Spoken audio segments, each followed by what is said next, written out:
आज मणिपुर पर चर्चा हो जाए, लेकिन सर्वप्रथम कुछ ही महीने पहले प्रधानमंत्री मोदी ने मणिपुर के संदर्भ में क्या कहा था वो सुन लेना जरूरी है।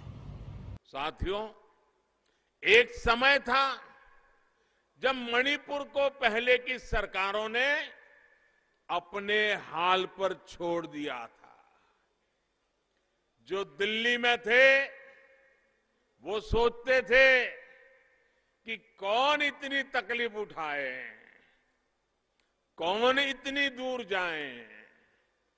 जब अपनों से ऐसी बेरुखी रहेगी तो दूरियां बढ़ेगी ही। तो सुना आपने, लेकिन 40 दिन से ऊपर हो गए, मणिपुर लगातार जल रहा है। मणिपुर इस देश का हिस्सा है, इस देश का एक राज्य है।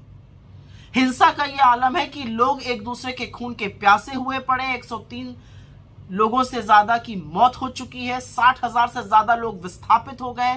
तमाम बिल्डिंग फूंक दी गई है। आम लोगों का, विधायकों का, सांसदों का घर तो जल के स्वाहा हो ही गया था। अब बीजेपी के अपने एक मंत्री का घर जल के खत्म हो चुका है। कानून व्यवस्था पूरी तरह से ध्वस्त है। स्थिति नहीं संभल रही है, इनफैक्ट बद से बदतर होती जा रही है। लेकिन ऐसा प्रतीत होता है कि दिल्ली की भाजपा सरकार को मानो कोई फर्क ही नहीं पड़ रहा है। स्थिति राज्य सरकार से कंट्रोल नहीं हो रही है। दिल्ली के हुक्मरान हाथ पे हाथ धरे बैठे हैं। ऐसा नहीं, अमित शाह गए थे वहां पर, लेकिन वो पर्यटन करने गए थे या समस्या का समाधान खोजने गए थे, मुझे नहीं पता। मैं नहीं समझ पा रही हूं, क्योंकि उनके आने के बाद से तो हिंसा और भड़क गई है। कर्फ्यू लगा हुआ है और लगातार हिंसा हो रही है, लगातार लोग मारे जा रहे हैं। तो स्थिति इतनी कंट्रोल से बाहर कैसे हो गई है? इस देश के प्रधानमंत्री जब वहां पर चुनाव प्रचार कर रहे थे, नरेंद्र मोदी जी, तो अगले 25 साल की नींव रखने की बात करते थे। अब जब हिंसा भड़की हुई है तो ना शांति की एक अपील है, ना एक सार्वजनिक रूप से उन्होंने शब्द बोला है इस हिंसा के खिलाफ, इन मौतों के खिलाफ।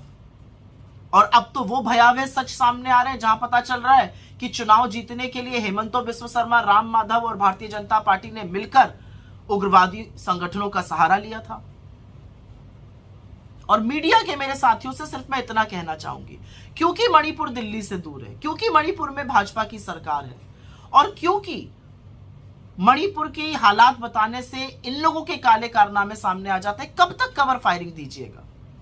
मणिपुर इस देश का हिस्सा है, और जो अखंड भारत का दंभ भरते हैं, पहले इस देश के एक हिस्से को तो बचा लीजिए।